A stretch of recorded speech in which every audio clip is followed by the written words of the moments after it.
তো তোমরা আমাকে অনেকেই অনেক জায়গাতে প্রশ্ন করেছো যে আমার স্ট্রিমটা কি, আমি কতদূর পড়াশোনা করেছি।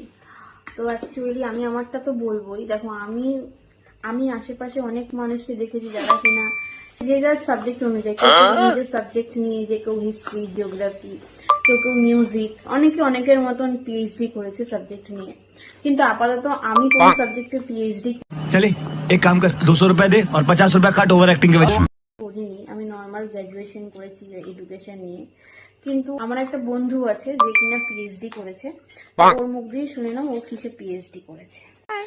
ওকে, বল, অনেকে জানতে চাইছে তুই কিসে পিএইচডি করেছিস, তুই সাবজেক্টটা বলে দে। খুব স্পেশাল মানে পছন্দের সাবজেক্ট ছিল, এটা হচ্ছে ঘুম।